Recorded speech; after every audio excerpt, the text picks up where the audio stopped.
Hi anime lovers, this is Anirudh. Today I am going to explain about why Meruem is considered as one of the greatest characters of all time. Like all action heroes, however, they would be nothing without a great villain, stands out as an oddity among manga and anime's best, Hunter x Hunter's Meruem.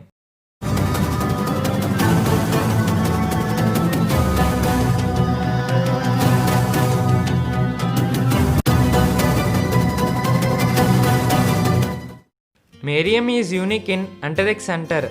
He neither turned out to be a foil for Gon and his friends to defeat nor was his death anything like the traditional death of a shonen villain. Unlike Hunter x Hunter's other villains, who all posed clear enmity toward individual protagonists, Meruem seemed more to be a protagonist in his own story rather than a villain that Gon had to defeat. Hisoka was the Hunter exam arc's antagonist, and Gon and he finally fought in the Event Serena arc.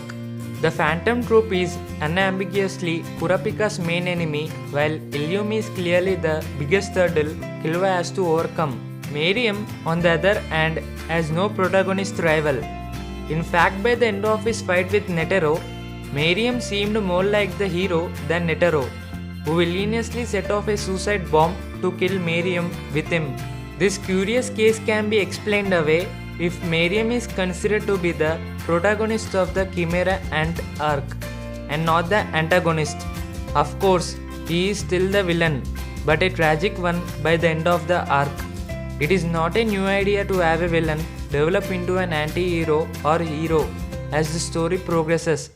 However, while most villains turned heroes change after being beaten by the main heroes, Meruem's change came all on his own, independent of the main characters of Gon and Killua, leading to one of the greatest character developments in shonen history. Meruem was at first a cold-hearted chimera ant, devoid of sympathy or empathy.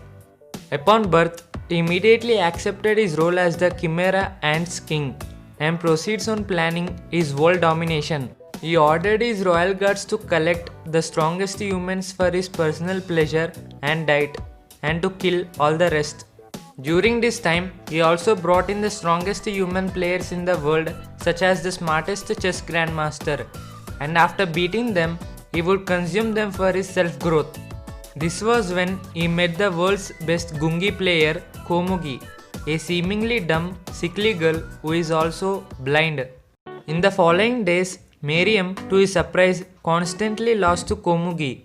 However, through his exposure to Komugi, he began to see the concept of power differently. Initially, Meruem believed power to be the rightful property of the strongest, while power in the hands of the weak would only lead to ruin. Through his matches with Komugi, he slowly started to realize humans were more than just livestock.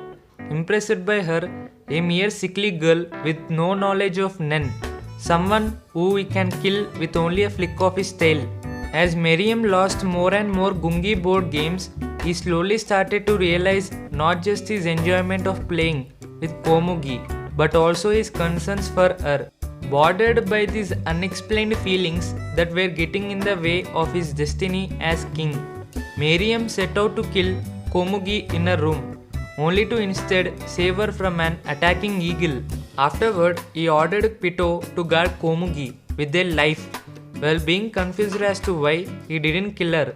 Eventually, before his battle with Netero, Meruem came to the realization that power is not for ruling with, but instead for protecting the weak.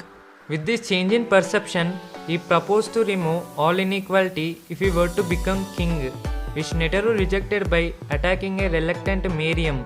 After the battle, Netero, in his dying breath, sacrificed himself to set off a bomb implanted in his heart, killing himself and poisoning Meruem. That was the moment when Meruem experienced fear for the first time, as well as a respect for mankind. Immediately after the battle, Meruem returned to Komugi and told her he wanted to spend the last of his moments playing Gungi with her. He also told her that she will die of poisoning if she stayed near him, which Komugi, without hesitation, agreed to. The two finally died near the gungi board with their hands held together.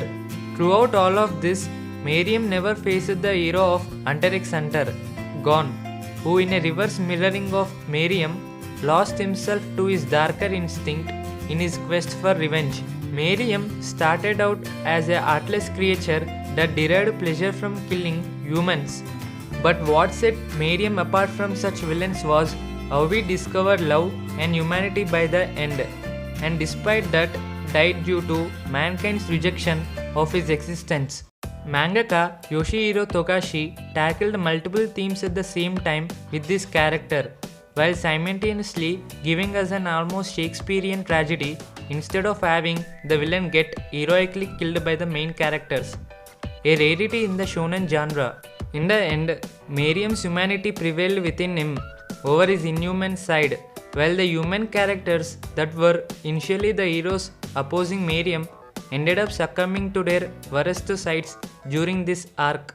In other shonen manga and anime, humanity proves itself special by overcoming the inhuman threat. But in Hunter x Hunter, humanity wins by convincing the inhuman of a different path. Meruem's character arc was not just a commentary on how power works in the hands of different people, but also on how humanity is both loving and destructive at the same time. At last, I want to conclude that there are plenty of villains turned heroes in shonen manga and anime, but Hunter x Hunter's arc makes him a standout. Credit goes to Yoshihiro Togashi for creating Meruem, who went on to become one of the greatest characters of all time. Thank you for watching. I hope you liked my video.